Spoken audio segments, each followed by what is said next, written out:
Joining me on the podcast this morning, my name is Randy Bigley. Judy Sowers from the Crestline Historical Society is with me. Good morning, Judy. Good morning. Wow, it's been a pleasure talking. We talked a little bit before we started the podcast. It's been really neat getting to know you a little bit and everything going on in Crestline. You have quite a bit going on with the Historical Society in Crestline, don't you? Yes, we do. It's going to be a busy year for us this year. We opened, the grand opening for where we're located at 400 Scott Street was back in 2019, September of 2019. And so this is kind of a re-grand opening because of the different things that are happening at the museum. So I'll be glad to share that with you when you're ready to hear about that. Yeah, well, what's going on in the museum? Let's talk about that. The thing that makes it a re-grand opening for this year is because the Troy's drugstore unit, people will probably remember the fact that it was moved to the Cedar Point Town Hall. I remember seeing it there, yes. And it's a huge piece of pharmacy cabinetry. And it was made in Boston, Massachusetts, and it's mahogany wood, 36 feet long and 9 foot tall. And it happened to come up for auction at Cedar Point in 2019. Okay. And by the time it was bid on by the grandson of Mr. Troy, the pharmacist, we had already opened the museum. And so he donated it to the museum, the Crestline Historical Society Museum, because he wanted it to come back home, he said. Oh, yeah. So we brought it back to Crestline, or he brought it back to Crestline, and we had it set up in the hub there at the village hub, and it stayed there until the event center started, that's now currently in business. And we moved it over to Dearman Storage for a year, and now we're bringing that back to the museum. We've cleared out everything in the museum to bring this back. Wow. And so it's going to be quite busy, and it will be in the Railroad Center. Okay. It'll take up the whole one wall of the Railroad Center inside the museum. So the volunteers, we have no staff, and so it's those of us that are willing to go in and volunteer to make all of this happen, and thank goodness we have a whole host of volunteers to help make it happen. But that's why we call it the re-grand opening of the Historical Society Museum. I bet that was quite a task to get it down here from Cedar Point. That's a big, that's really big. It comes apart piece by piece, and there's a million screws in the thing. And thank goodness we have some volunteers there in town that are familiar with cabinetry work and construction and so forth, and they're the ones that's going to be putting it back together. But Dearman's is moving it in tomorrow. Wow. Well, that's great news. I just am thrilled to death. And Mr. Ballinger, he's the grandson, he lives in Cape Cod, Massachusetts, and we're so hoping that he can make a visit this year and come when we have our opening this year for this Troy unit. But we are very excited about it. And certainly, it's the 75th anniversary of the Crestline Historical Society. Wow, well, congratulations on it. Thank you. How long have you been with the Historical Society? Since about 2000. Okay. So 22 years. I know. That sound, you know, I hear the word 22 years. 2000 don't sound so bad. I remember the millennium stuff. You know, I was in the workforce at the time. Yeah, right. And we thought the world was coming to an end with computers, you know. But we all survived. We did. And it's 22 years later, we're still going, right? Yeah, right. Yeah. So what else is coming up with the Historical Society? Well, the one thing that we're really excited about too is the displays that we have this year. We have about 17 different exhibits and displays in the museum. And everything will be changed. Everything will be very different than what it has been over these last years. Every year we try to do something that's different to draw people in. But this year, just about everything's going to be different.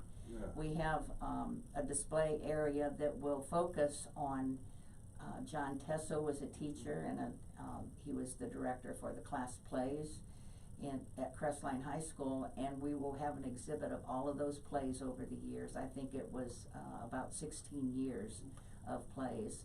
And he will come in and do a presentation on a third Sunday at some point in the year. We haven't decided exactly what that schedule is going to be, but he will come, and we're thrilled about that. Also, Bob Kurtzman, I don't know if you are familiar with that name, but he's our Hollywood guy Yes. of Crestline. Yes. And, His son is good friends with my son, Jason. oh, is that right? Yes, he Well, is. good. Yeah. so they are going to be Yeah. he and his wife will be bringing in some of his creative, items that he's done over the years. And it's like I say to his wife, Marcy, I said, I'm not into the sci-fi stuff and these ugly creatures and all that kind of stuff, but I loved Right. Dances with Wolves. Yeah, right. That movie. And, and he was responsible for the buffalo, scene, the buffaloes that were created and so forth. So we're excited about that. Yeah. And, we just have all kinds of, different displays. We have fashion display that will be, dresses and suits and so forth of men over the years back in the early 1800s, and the 75th anniversary of the society will be highlighted in a display pod that we have when you first walk in the door. And of course the railroad display, Sure. and that's the largest display because that's what created the town of Crestline. Yeah, right. And we have a huge, I think it's about 25 feet long and about 14 foot wide, and all of that will be displaying railroad artifacts. Very neat. In there, yeah. Very neat. Yeah. We have school display. One of the volunteers is creating a toy display, and we have toys that were created and crafted by folks clear back in the early 1800s also. Oh, Yeah. very cool. A lot of great things going on this year, isn't there? Lots and lots of different kinds of displays this year. Nice. And when do you open then? We will be opening the first full weekend of April, which will be April 2nd and 3rd. Yeah. We are always open the first and third full weekends of the month. And that second and third weekend, it's always, the first and third weekend, and the second and third of April will be 2 to 4:30. Okay. 2 to 4 o'clock is our hours that we are open during our open houses. And you can always become a member too, right? Exactly. Yeah. We are always thrilled for members, and we are always open for volunteers. Sure, right. Lots of work for us. It sounds like it, yeah, like Yeah. putting together the whole pharmacy. Yeah. I remember that at Cedar Point. Yeah. Do you? Yes, I sure do. I was there for many years up there. Yes, it went up there in 1973 and came home in 2019. Wow. They must have closed that up there, didn't they? They did, Yeah. and it was kind of really odd the way it all happened. There Yeah. was a young fellow there in Crestline that sent me an email. Mhm. I knew his family, but I didn't know him personally. And I seen that, and I thought, I don't even know what he's talking about for sure. And so I kept, researching what he was talking about, and then stumbled to the fact that it was that town hall that was Yeah. going to be going on auction. All of that, every bit of that stuff. Wow. There's a lot of stuff, yeah.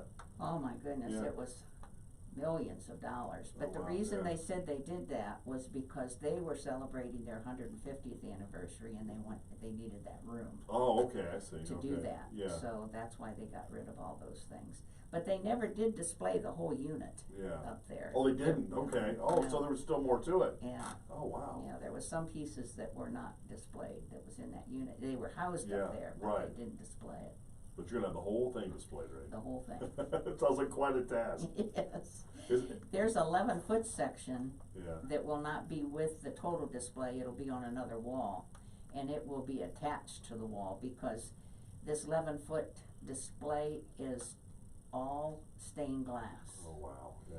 and very fragile. Mm-hmm. And we've just held our breath every time we've had to transport I it bet, because yeah. Oh, yeah. we're scared to death it's going to fall out of the Yeah, right. encasings, But we're real excited about it, and we just sure hope that everybody will be as excited as we are to come and see it. Yeah, well, I'm looking forward to seeing it all put together, right? The whole thing. Yes, Yeah. yes. For many years, I just saw part of it and didn't even know it. Beautiful, beautiful Right. craftsmanship. Yeah. They don't make them like that anymore, do they? No, Yeah. the fellow that did this, and this display unit, if you remember, it had the little tiny drawers where the chemicals and Yeah, the, all of the elements that they use for drugs, because they made all their own drugs back then. Yeah. And it came here in 1903, piece by piece from Boston, and the fellow that crafted it, he was the one that brought it down here on a train Yeah. and put it together then. Wow. It was located on Seltzer Street Okay. at that point in time. Okay. Yeah, Okay. Troy's drugstore. Hey, so how does somebody become a member of the Crestline Historical Society? You just ask us for a membership form and pay some $10 dues for the year, and we're glad to have you. All right. Well, Judy, thank you so much. I'm glad to have you. Oh, well, thank you. I was telling Mr. Bush when I was walking up the steps here with him that I tried to talk one of my volunteers that works hand in hand with all of us to come with me so that somebody could be familiar with how to, you know, be able to be comfortable with this type of thing. Because I think it scares people when they hear about having to do this. But she had another appointment this morning. But I've always been of the type of thinking that when you do something, you just don't walk away from it and quit. When you want to stop doing it, you find somebody that'll take on and do that. So I think I have somebody in line, and so we'll be glad to keep representing the Historical Society. We'll look forward to you guys coming in, okay? Thank you. Thank you, Judy. Yeah.